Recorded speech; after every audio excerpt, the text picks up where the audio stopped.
plusieurs mois de prestations pour l'entreprise LCS, le journalier de la dite entreprise sont montés au créneau ce lundi 26 août 2019. Objectif, réclamer l'engagement au sein de l'entreprise. 5 points ont été retenus à l'issue de cette rencontre sur la gratuité de l'enseignement qui s'est clôturée le 24 août dernier. Parmi ces points, l'effectivité de la gratuité de l'enseignement de la rentrée scolaire 2019-2020. Mesdames, Messieurs, bienvenue dans cette édition du journal. Je le disais en titre, les journaliers de l'entreprise LCS sont montés au créneau ce lundi 26 août 2019 pour revendiquer un engagement après plusieurs mois de prestations pour l'entreprise. Il s'agit d'une incompréhension dont les chefs de ces journaliers dans la mesure où leur contrat avec l'entreprise est arrivé à terme. Par conséquent, ils doivent soumissionner aux offres que l'entreprise les a publiées, a dit le conseiller fiscal Diour. Un journalier ne doit jamais prester dans une société plus de 6 mois sans être engagé. Nous, agents de la société Luala Bako Pasmit, LCS en sigle, nous exigeons d'être engagés sans discrimination aucune, en respectant le code du travail et amélioration des conditions de travail et un salaire décent. Nous demandons l'implication de nos autorités provinciales pour que notre revendication soit prise en considération.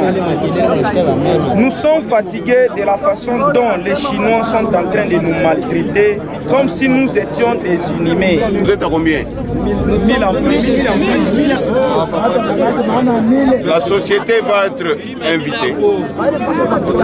D'abord sur le contrat que la société avait avec vous. Ensuite, Obaouliza pourquoi moi amuna tena bakabaila balete bantu bengine. Il faut batupe majibu.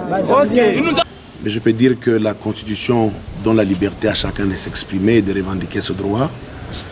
Mais le cas échéant, c'est-à-dire qu'il y avait un problème, la société était en construction. Et chaque fois, il y avait des ingénieurs, mais on avait besoin de personnel local pour, en tant que temporaire ou journalier, comme vous voulez, pour essayer un peu d'aider ceux qui devraient faire les travaux de construction de l'entreprise. Mais les journaliers, comme vous savez, les journaliers, il est payé du jour le jour. Mais il y a certains qui voulaient assez qu'au lieu qu'on leur donne l'argent du jour, qu'ils n'allaient rien faire pour bien épargner. Ils ont demandé à ce qu'on leur donne l'argent à la fin du mois. Mais chaque fois qu'il y avait de renouvellement de cette catégorie de personnel, 1 mois, 2 mois, on prend d'autres. Mais l'entreprise a lancé une offre d'emploi public, accessible à tous, où il n'y a pas de restrictions. Chacun était libre, selon son background, et voir si le profil, la job description répond au poste sollicité. Mais malheureusement, le fait d'avoir travaillé, voyant que l'entreprise était en train de terminer, que la personne pourrait commencer, ils ont cru d'office, étant donné qu'ils étaient journaliers, qu'ils avaient droit d'être pris directement, être engagés définitivement. Alors qu'on a fait une offre publique. Donc la meilleure façon, c'est de remplir son CV, de répondre à ces conditions et de déposer la candidature comme tout le monde.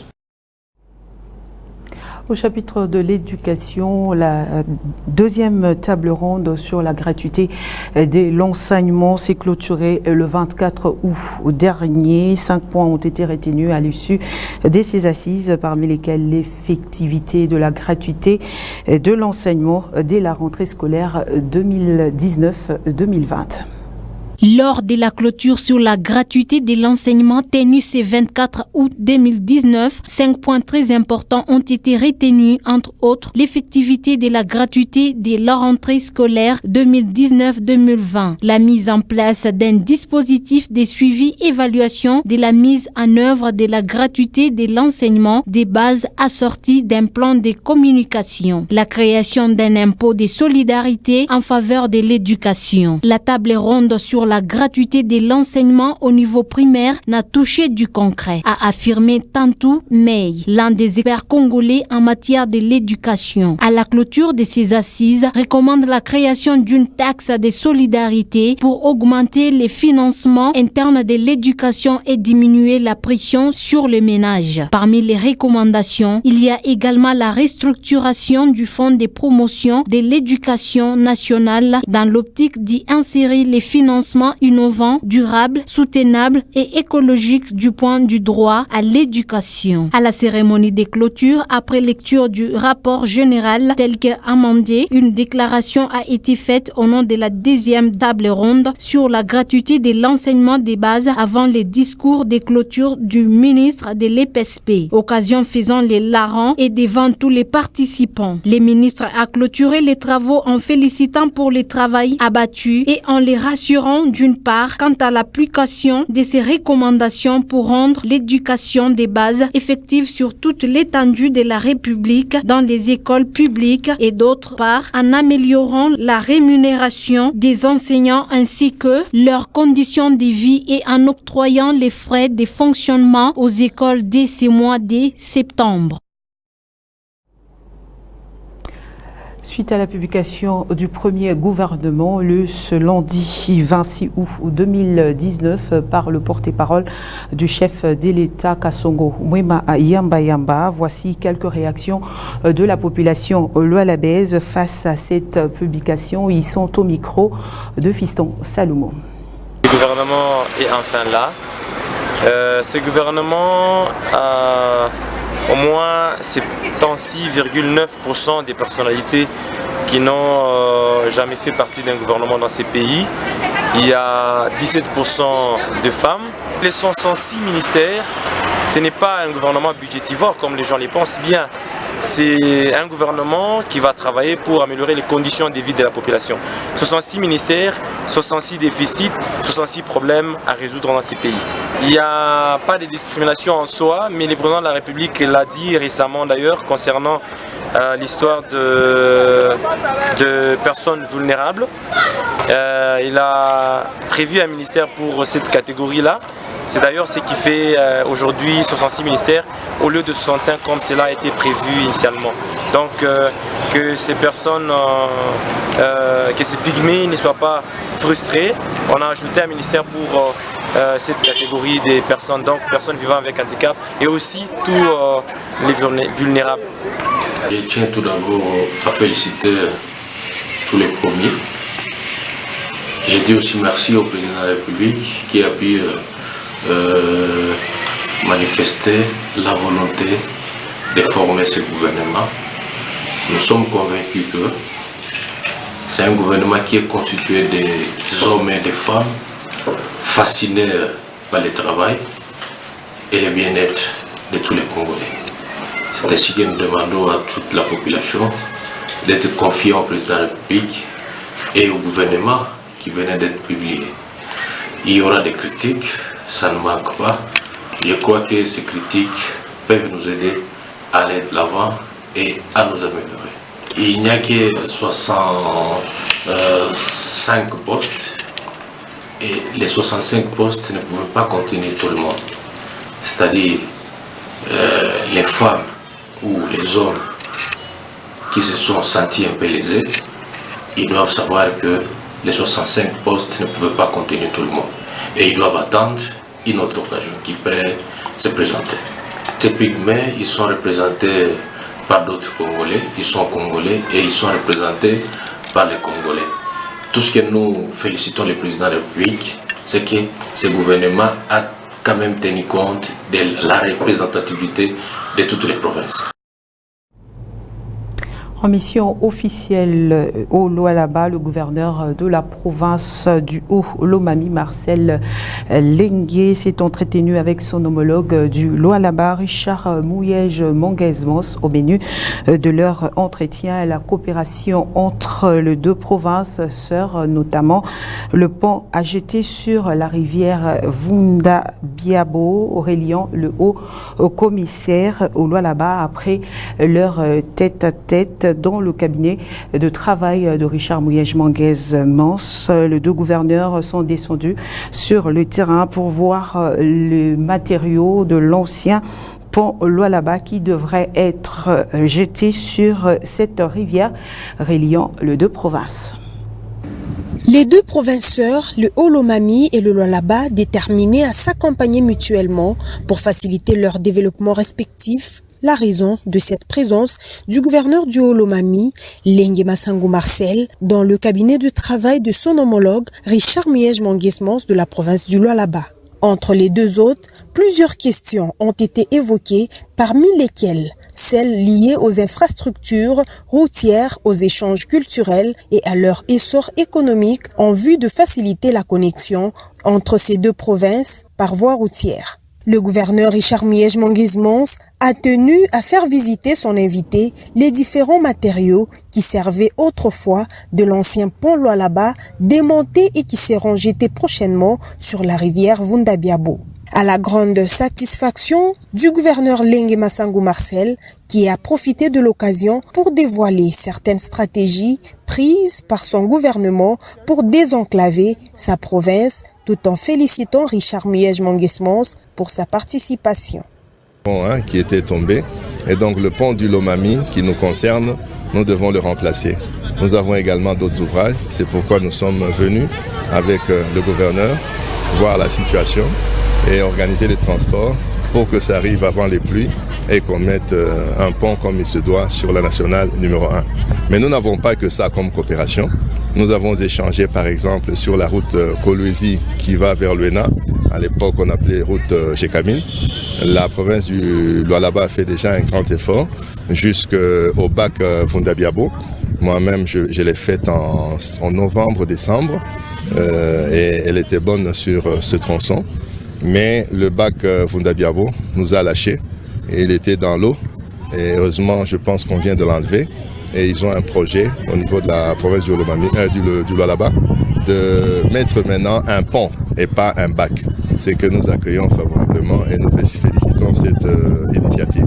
Lengue Massango Marcel quitte la province du Lualaba avec sourire aux lèvres car l'avenir de sa province, le Haut-Lomami, s'estime heureux.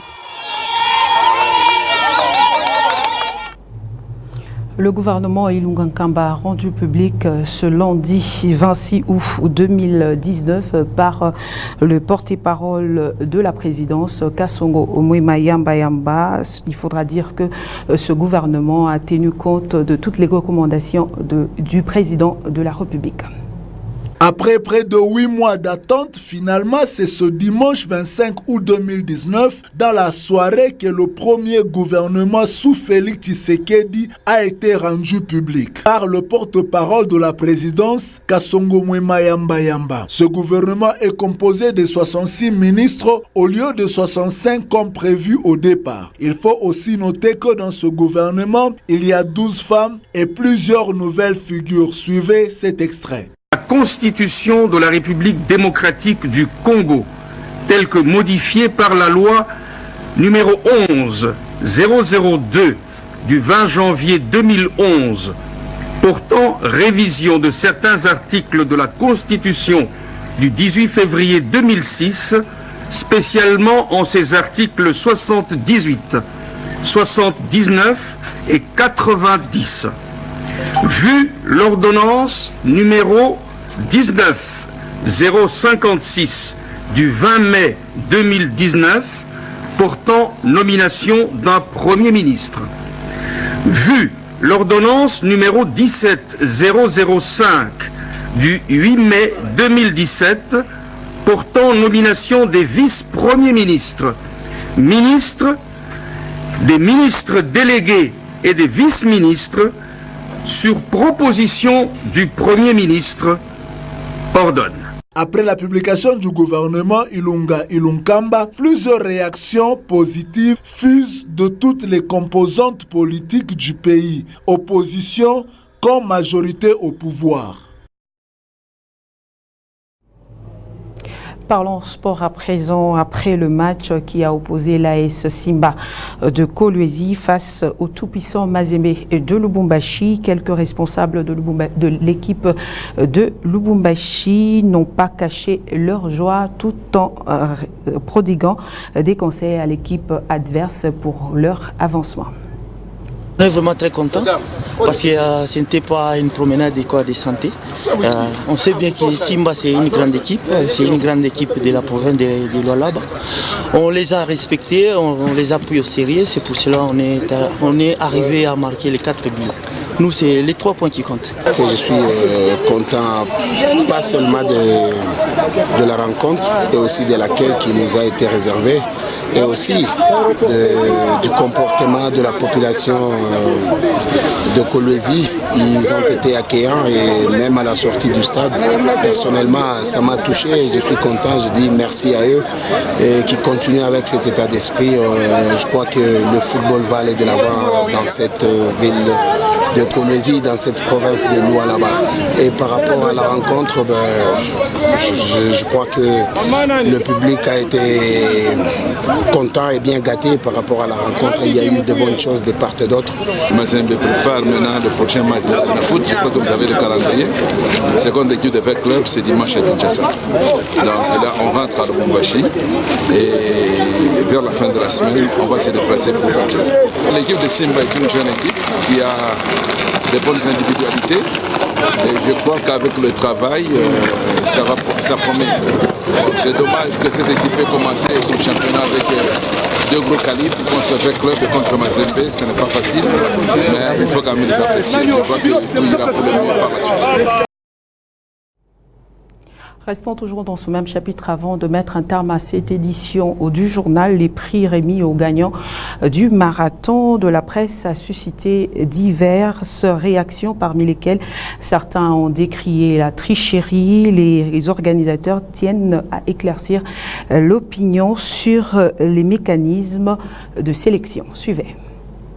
Les chevaliers de la plume et du micro s'étaient tous donné rendez-vous à la place de la Poste pour le marathon de la presse ce samedi 24 août 2019, qui s'est soldé par la remise de différents prix aux heureux gagnants. Chose qui a suscité plusieurs polémiques, et à ce sujet, les organisateurs ont tenu à éclairer l'opinion sur les mécanismes qui les ont permis de désigner les gagnants. Partout où je passe, mais les gens doivent savoir que lorsqu'on organise quelque chose du genre,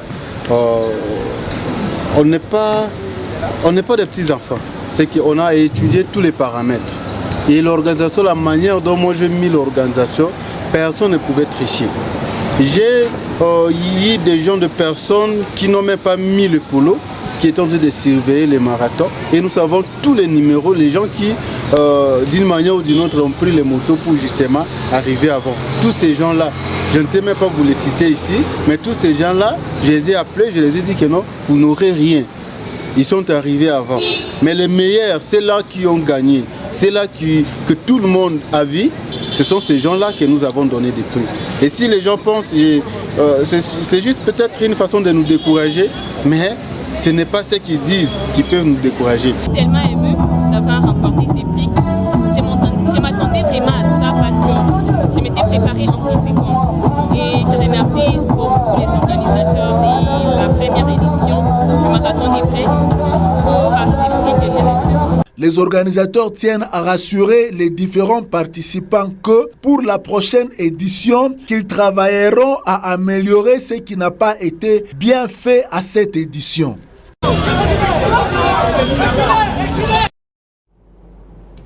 Et voilà, mesdames, messieurs, c'est par cette note que nous mettons un terme à cette édition du journal. Merci à vous de l'avoir suivi. L'information reste en continu sur www.wango.info. Au revoir.